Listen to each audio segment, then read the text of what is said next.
শুরু হচ্ছে বহুল প্রতীক্ষিত এশিয়া কাপ 2025, যা অনুষ্ঠিত হবে সংযুক্ত আরব আমিরাতে। টুর্নামেন্ট চলবে 9 সেপ্টেম্বর থেকে 28 সেপ্টেম্বর। বিস্তারিত দেখুন প্রতিবেদনে।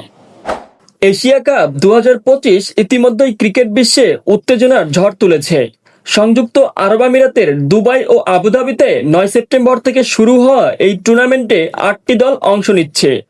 ভারত, পাকিস্তান, বাংলাদেশ, শ্রীলঙ্কা, আফগানিস্তান, ইউএই, ওমান এবং হংকং দলগুলো এবার শিরোপার লড়াইয়ে নামছে। টুর্নামেন্টের 8টি দলকে 2টি গ্রুপে ভাগ করা হয়েছে। গ্রুপ এ তে রয়েছে ভারত, পাকিস্তান, ওমান ও সংযুক্ত আরব আমিরাত। গ্রুপ বি তে রয়েছে বাংলাদেশ, শ্রীলঙ্কা, আফগানিস্তান ও হংকং। প্রথম রাউন্ড শেষে সেরা 4 দল যাবে সুপার ফোরে, আর যেখান থেকে ঠিক হবে ফাইনালের 2 প্রতিদ্বন্দ্বী। টুর্নামেন্টের প্রথম ম্যাচ আফগানিস্তান বনাম হংকং 9 সেপ্টেম্বর আবুধাবিতে। ভারত ও পাকিস্তানের হাই ভোল্টেজ ম্যাচ 14 সেপ্টেম্বর দুবাইতে। সুপার ফোরে সম্ভাব্য আরেকটি ভারত পাকিস্তান লড়াই 21 সেপ্টেম্বর হওয়ার সম্ভাবনা রয়েছে। গ্র্যান্ড ফাইনাল 28 সেপ্টেম্বর দুবাই আন্তর্জাতিক স্টেডিয়ামে।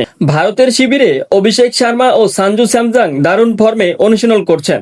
পাকিস্তানের সঙ্গে ম্যাচকে ঘিরে রাজনৈতিক উত্তেজনা বাড়ছে, তবে ক্রিকেট প্রেমীরা রোমাঞ্চকর লড়াইয়ের অপেক্ষায় রয়েছে। ভারতের তারকা পেসার আর্শদীপ সিংহ মাত্র 1টি উইকেট দূরে আছেন আন্তর্জাতিক টি-20তে 100 উইকেটের মাইল ফলক থেকে।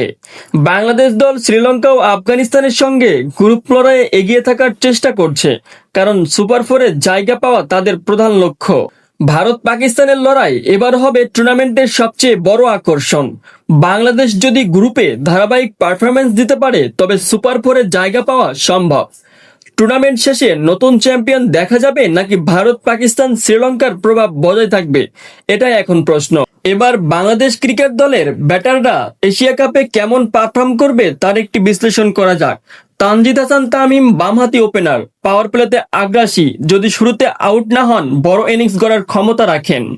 অন্যদিকে লিটন কুমার দাস অভিজ্ঞ স্টাইলিশ ব্যাটার, ফর্মে থাকলে পাওয়ার প্লেতে ম্যাচের মোড় ঘুরিয়ে দিতে পারেন, তবে ধারাবাহিকতা তার বড় চ্যালেঞ্জ। পারভেজ হোসেন ইমন আক্রমণাত্মক ওপেনার, দ্রুত রান তুলতে পারেন কিন্তু বড় ইনিংস খেলতে এখনো সংগ্রাম করেন। জাকের আলী তুলনামূলকভাবে কম অভিজ্ঞ, তবে টি-20তে ঝড় তোলার ক্ষমতা রাখে। তার হাতে এক্সপেক্টর আছে, হঠাৎ করে ম্যাচ ঘুরিয়ে দিতে পারেন। দেশান্ত স্পোর্টস লাইন, আর জে উজ্জ্বল হোসাইন, দেশান্ত টেলিভিশন। দেখা হচ্ছে পরবর্তী কোনো সময়ে। আল্লাহ হাফেজ।